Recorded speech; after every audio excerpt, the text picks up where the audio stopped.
দলের মধ্যে আরও কোণঠাসা মুকুল। সংসদীয় দল তথা রাজ্যসভার নেতার নাম বাদ রেখেই সংসদের রণকৌশল তৈরির কমিটি বানালো তৃণমূল। কমিটিতে রাজ্যসভা থেকে আছেন ডেরেক ওব্রায়েন, সুখেন্দু শেখর রায়, লোকসভা থেকে রয়েছেন কল্যাণ বন্দ্যোপাধ্যায়, সৌগত রায় ও কাকলি ঘোষ দস্তিদার।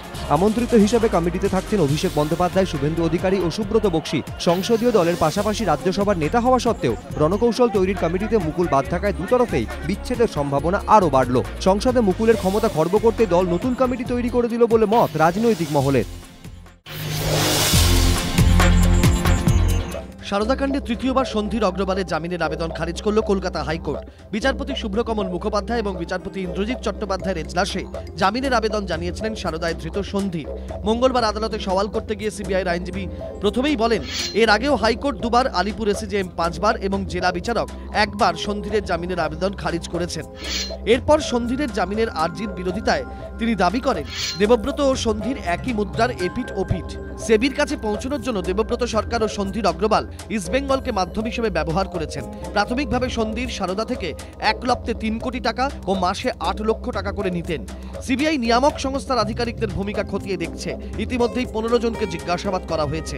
এই পরিস্থিতিতে সন্ধীর অগ্রবালকে জামিন দিলে তদন্ত ক্ষতিগ্রস্ত হবে।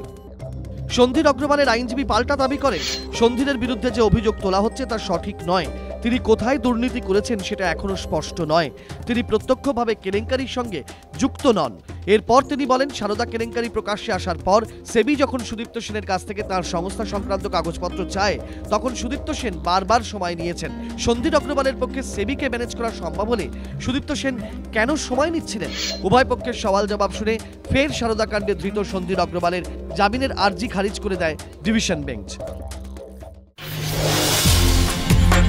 বিশ্বকাপে গেইল স্টর্ম জিম্বাবুয়ের বোলিংকে কার্যত খুন করে বিশ্বকাপে প্রথম দ্বি-শত রান করার রেকর্ড করলেন ক্রিস গেইল। 147 বলে করলেন 215 রান। দুরন্ত শতরান মার্লন স্যামুয়েলসেরও 156 বলে 133। বিশ্বকাপে প্রথম ডাবল সেঞ্চুরির পাশাপাশি আরেকটা রেকর্ডও গেল গেইলের পকেটে। স্যামুয়েলসের সঙ্গে করলেন একদিনের ক্রিকেটের সর্বোচ্চ রানের পার্টনারশিপের রেকর্ড। দুজনে এদিন 372 রানের পার্টনারশিপ করেন।